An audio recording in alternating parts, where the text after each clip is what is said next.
આ જનસેવા કેન્દ્રમાં હવે કોઈ નાગરિકે ઓફિસે ટેબલે ચક્કર મારવાની જરૂર નહીં પડે. એક જનસેવા કેન્દ્રમાં જાય, 125 કરતા વધારે પ્રકારની સેવાઓ આપોઆપ તેને કોમ્પ્યુટર મળી જશે, જઈને ભોજન મળી જશે. ગુજરાત પ્રગતિ કરી રહ્યું છે, વિકાસ થઈ રહ્યો છે, અને વિકાસ થવાને કારણે ખેડૂતોને કેટલો બધો લાભ મળી રહ્યો છે. હમણાં કેટલાક લોકોએ કાળા બજારિયાઓની ફેવરમાં કાળા રોડ કરી દીધી. કાળા બજારીઓને બચાવવા માટે બોલો સભ્યો કરતા. ભાઈઓ બહેનો, આ ગરીબોને ચૂસનારા કાળા બજારિયાઓને મારે ગુજરાતમાં ઠેકાણે કરવા. નક્કી છે મારો કાર્યક્રમ. અને કેવું કર્યું છે લોકોએ. તમે મિત્રો ખેડૂત ભાઈઓ, તમને ખબર નથી અમે તમને કેવા લૂંટ્યા છે. હું ઉદાહરણ આપું. નવી શરતની જમીન જૂની શરત કરવાની હોય, બિચારા ખેડૂતને આ કામ કરવું જ પડતું હોય, તો આ સરકારોએ 90% પ્રીમિયમ લેતી હતી. 90%. તમારા હાથમાં 10% રહે, 90% સરકારની તિજોરી જતી રહે, અને તમને ખબર જ નહોતી. ખેડૂતોને ખબર જ નહોતી. કારણ કોઠે પડી 35 વર્ષથી ચાલતું હતું. એટલે અમે પ્રયોગ તરીકે કામ કર્યું. પહેલા કહ્યું કે ટ્રાયલ લો શું થાય છે, એટલે બહુ સરકારને મોટું નુકસાન તો નથી થઈ જતું ને, એટલે અમે 90 ને 80 કર્યા. અને 80 કર્યા પછી અમારા ધ્યાનમાં આવ્યું કે આ ખેડૂતોની મોટા મોટી સેવા થાય એવી છે. અને એ પ્રયોગ સફળ થયો. એટલે ભાઈઓ બહેનો, કોઈ પણ ખેડૂતને ગર્વ થાય એવું કામ જે 35 વર્ષથી પડી રહ્યું હતું, અમે આ પ્રીમિયમની રકમ 90 માંથી પહેલા 80 કરી અને હવે 80 માંથી 40% કરી નાખી. 40%. અને એના કારણે શું થયું? ખેડૂતની જે સંપત્તિ છે, જમીન છે, એ સંપત્તિ આપોઆપ ડબલ મૂલ્યની થઈ ગઈ. ભાઈઓ, આટલો મોટો લાભ ખેડૂતે એના દીકરાને લઈ દીધો હોય એટલો આ સરકારે ખેડૂતને દીધો છે. ભાઈઓ, આ કામ હવે છે અને એનો લાભ ખેડૂતોને થવાનો છે. એક જમાનો હતો કે ખેડૂત દીકરીના લગ્ન કરાવવા હોય, દીકરી મોટી થતી હોય, આર્થિક સ્થિતિ સારી ના હોય, એટલે પ્રસંગ પાર પાડવા માટે બિચારો જમીન વેચે. 5 વીઘા જમીન હોય તો વીઘું જમીન વેચીને રૂપિયા આવે અને એમાંથી દીકરી પરણાવવાનો વિચાર કરે. 1 વીઘું જમીન વેચવા નીકળે, કોઈ લેવા વાળું ના મળે. 5,000, 7,000, 10,000, 15,000. અને પેલા ખેડૂતને 15 તો આટા ખવડાવે. પાછો એમ કે હપ્તેથી પૈસા આપી દે, જમીન આપી દે. આવું કે આ ત્રાસ હતો ખેડૂતોને. જમીન તો લેતો નહોતું મિત્રો, અને લે તો પણ ફોડી ખાય, લૂંટી ખાય. આજે આ સરકારની વિકાસ યાત્રાનું પરિણામ એ છે કે જે જમીન 3,000 રૂપિયામાં કોઈ લેનાર નહોતું, આજે 13 લાખનો ભાવ ખેડૂત છાતી કાઢીને બોલે છે. જમીન લેવી હોય તો મંગળવાર આપજે, આજે ને આજે કામ છે, ના પાડે છે. વોટ છે સાહેબ? છે ને વાત? આ વિકાસ કહેવાય દોસ્તો. ખેડૂત આમ ટેબલ પર હાથ પછાડીને કહેતો હોય છે, આજે નહીં કાલે ગમે તેવી મોટી ગાડી લઈને આવ્યો ને બાબુ, એને કાઢી મૂકે. કાલ આજે આજે કામ છે. અને 3,000 માં જે જમીનનો ભાવ હતો 13 લાખના ભાવે આજે ખેડૂત રાજા બની ગયો છે. ભાઈઓ, એની મરજી પર જીવો કરી દીધો છે. એનું પરિણામ શું થયું? જમીનની કિંમત એટલી બધી વધી ગઈ, સોના કરતા વધારે રોકાણ જમીનમાં કરવાનું મન થવા લાગ્યું. અને એટલે સુધારાઓ આવી જાય, માફિયાઓ આવી જાય, ખોટા દસ્તાવેજો કરી જાય. બિચારો ખેડૂત ભલો હોય, એને લૂંટ ચાલે. આ ખેડૂતોની રક્ષણ માટે આપણે કામ કર્યું છે. આ તમે તાલુકાના જિલ્લા સદનમાં જશો ને તો ત્યાં તમારા અંગૂઠાની નિશાનીઓ વાળી વ્યવસ્થા છે. જ્યાં સુધી તમારા અંગૂઠાની નિશાની ના આવે ત્યાં સુધી દસ્તાવેજ જ નહીં થાય. પાક્કું કરી દીધું સાહેબ, પાક્કું કરી દીધું છે. એના કારણે ખોટા દસ્તાવેજો કરીને ખેડૂતોને છેતરી જનારા લોકો એમની દુકાનો બંધ થઈ જવાની છે. આ બધા વચ્ચે ત્યાં કંપનીના ખેલ પૂરા થઈ જવાના. આ કામ આ વાયબ્રન્ટ તાલુકા દ્વારા,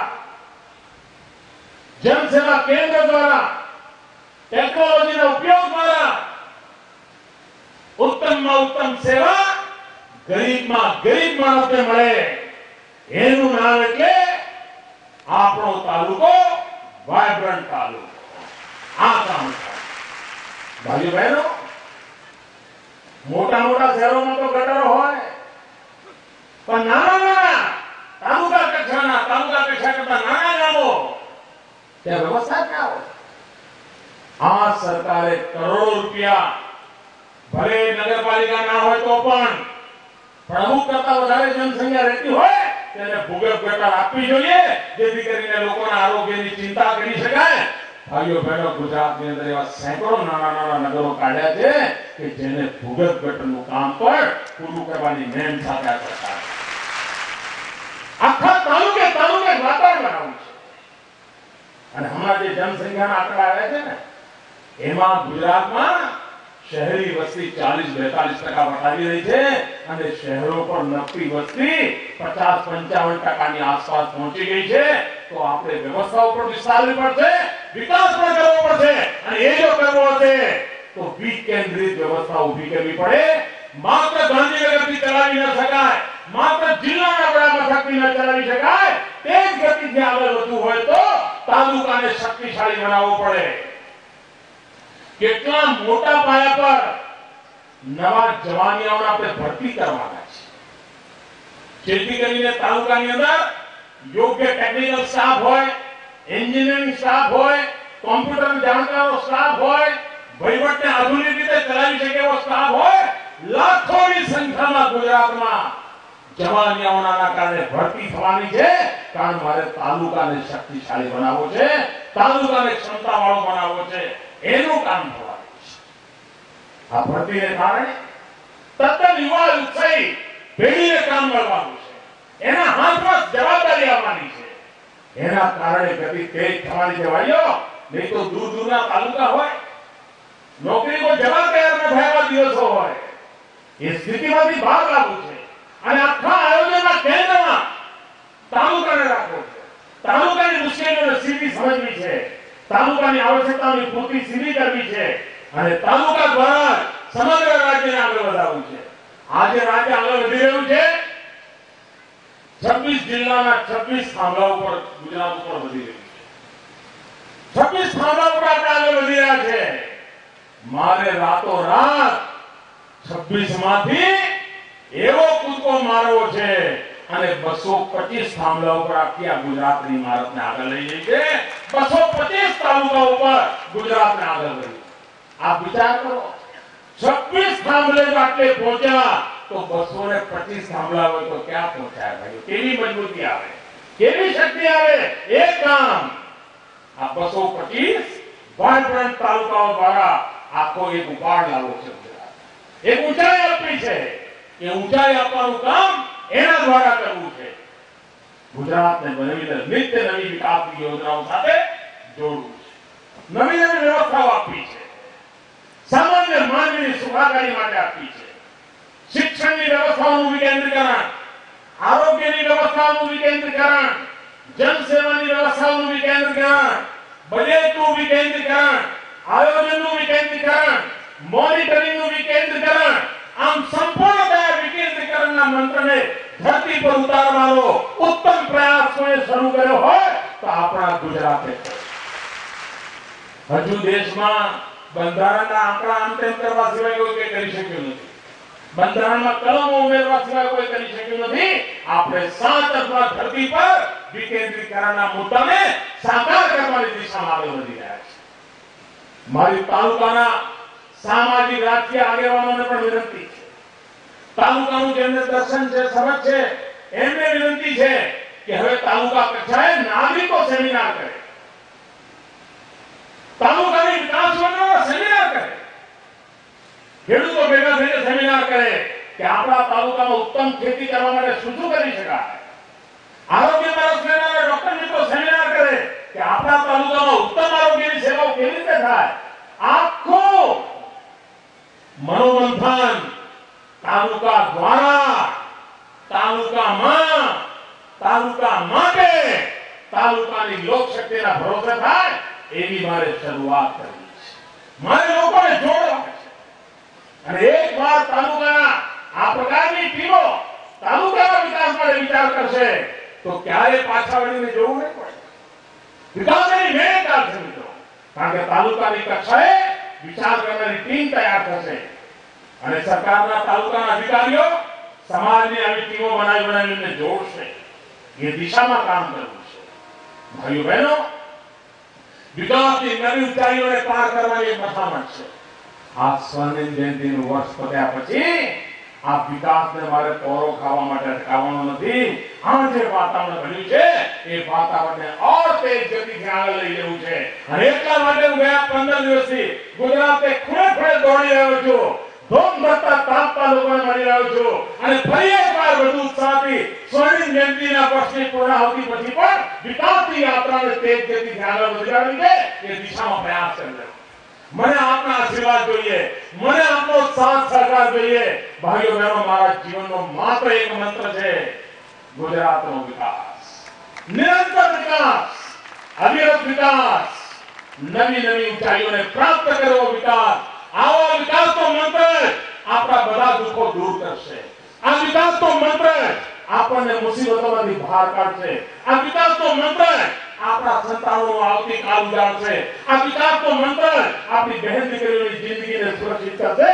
આ વિકાસના મંત્રને લઈને આગળ વધીએ અને એમાં આપ સાથ સહકાર આપો અને આપણો તાલુકો, વાયપણ તાલુકો, ગુજરાતના 25 તાલુકામાં જે મિત્રો મને સાંભળી રહ્યા છે એમને મારું નિમંત્રણ છે કે હિન્દુસ્તાનને બતાવી દો કે અમારી તાલુકા કક્ષાની ટીમો રાષ્ટ્રીય સ્તરે વિચાર કરે એના કરતા વધારે શક્તિશાળી ટીમો છે.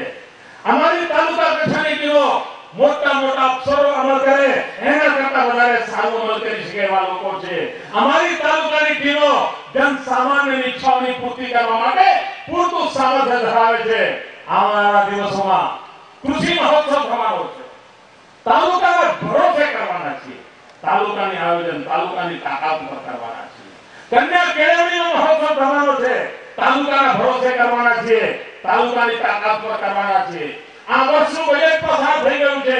ગરીબ કલ્યાણ મેળાના કાર્યક્રમો કરવાના છે. તાલુકાના ભરોસે કરવાના છે. તાલુકાની તાકાત પર કરવાના છે અને કોઈ ગરીબ એને મળવા પાત્ર મદદથી વંચિત ન રહી જાય એ સામે ચાલીને મહેનત કરવાના છે. કોઈ ગરીબને અરજીઓ લઈને આટા ફેરા ન મારવા પડે એ કામ સામે ચાલીને કરવાના છે. આ અભિયાનમાં વિકાસના લોક આંદોલનમાં આ એક મનેરો અવસર છે. આપણો તાલુકો, વાયબ્રન્ટ તાલુકો, એમાં ભાગીદાર બનો અને આ ડભોઈની ધરતી, ડભોઈ ઐતિહાસિક નગરી છે. ડભોઈનો પૌરાણિક યુગનો ઉલ્લેખ છે. આ ડભોઈ આખા ગુજરાતને માટે પ્રેરણા આપે એવું બને અને ગાયકવાડી પડોશમાં આપણું એ ગાયકવાડી અસર રીતે આપણો તાલુકો વાયબ્રન્ટ તાલુકો બને એ દિશામાં આગળ વધીએ. એ શુભકામનાઓ સાથે જય જય ગરવી ગુજરાત, જય જય સ્વર્ણિમ ગુજરાત, જય જય સ્વર્ણિમ ગુજરાત.